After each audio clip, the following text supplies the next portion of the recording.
What's up, y'all? So this is a random video. I'm doing it in my room because it's the warmest part of my apartment right now. Don't judge me. But this is really random, so I'm gonna just jump into it. So today at work, I was driving as per usual. It's kind of what I do most of the time. And I had a playlist playing on my phone.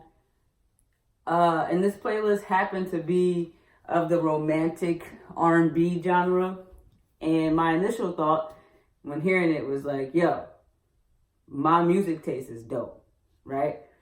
But then after several minutes of listening to it, I kind of started getting in my feelings, and I'm just like, yo, like, this is making me sad. Like, how come I don't have somebody to, like, sing this to? Not actually sing it to, because I'm not a singer. And I'm going to blame myself being in my feelings on the retrograde and the fact that at that moment I had only had 2 cups of coffee and a small bag of Cheez-Its. But in reality, I do know that the reason I was in my feelings is because I started getting impatient with things in my life not manifesting or materializing at the speed or in the ways that I felt they should. And I had to stop myself and remind myself of 2 things. One is that I definitely do not want my romantic life to be rushed. I want God to take his sweet, sweet time on crafting my romantic relationship, because when it is time for that to happen, I want my romantic relationship to be one of the most harmonious parts of my life. I want him to take his time with my partner and ensure that I am being introduced to somebody who is really for me. But even above that, I want him to take his sweet time with me, because I want to be the type of partner that my future partner deserves and needs. Granted, all relationships take work, they take effort, but it's a lot easier to build with somebody and to put in that work with somebody if, you know, you've met your person, if you met your equal. So that was the first thing I had to remind myself of, is that I am willing to wait so that that part of my life is as organic and peaceful as possible. I want that to be handcrafted by the big man himself. And then the other thing I had to remind myself of was that I have either already met the person I'm supposed to be with and the timing just wasn't right, or I haven't met the person I'm supposed to be with yet and the time just hasn't come yet. And strangely enough, for me, both of those truths are equally as satisfying, because it gives me something to look forward to. It's like, okay, it's not that I am destined to be forever alone. It's just that my time is not now, and I'm okay with it not being my time right now, because what that means is that there's something else that needs to take place and happen before that opportunity is given to me, and I need to be ready for it. And the reason I'm using this example is because I feel like it's the easiest way for me to explain the idea of making sure that we all remain open to the different hows of the way in which things can be manifested to us. So, for example, with my romantic life, right?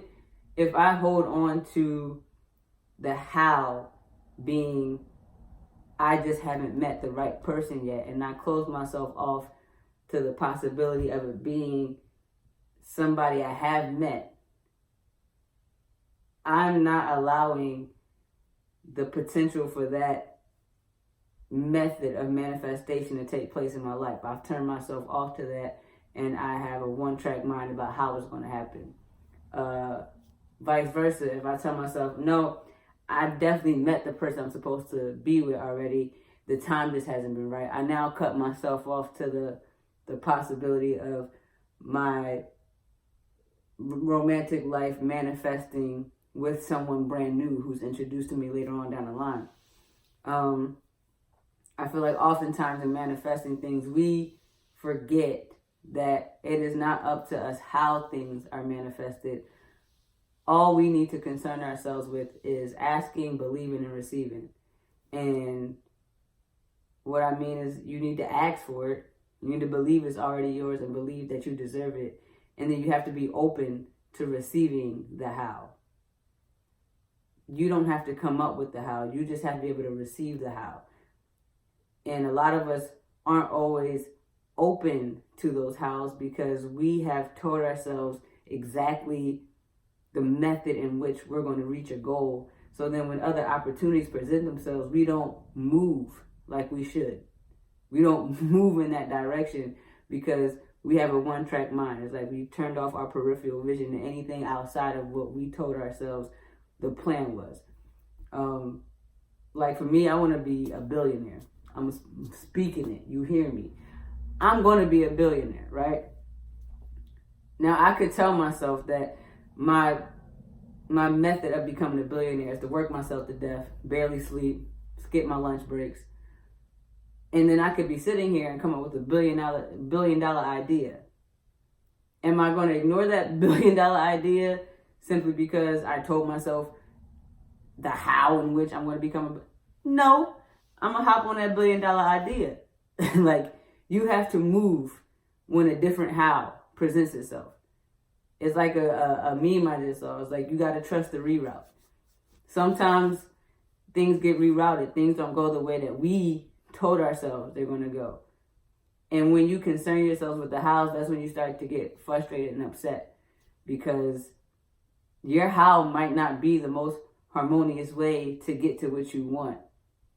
And the Most High is trying to get you there in the most harmonious way possible. But you not listening. You doing what you think you need to be doing.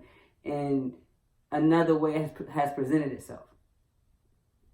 So that's really all this is about, is making sure that you remember to ask, believe, receive, and then let the hows fall into place. And when you see a how, when you notice the how, move. That's it. So yeah, that's all I wanted to say. I hope everybody has had a blessed week. I hope your Friday is going well. I pray that the weekend brings you tons of abundance and prosperity, a ton of love, peace, happiness. And yeah, I love y'all. And I'll see y'all next time. Peace.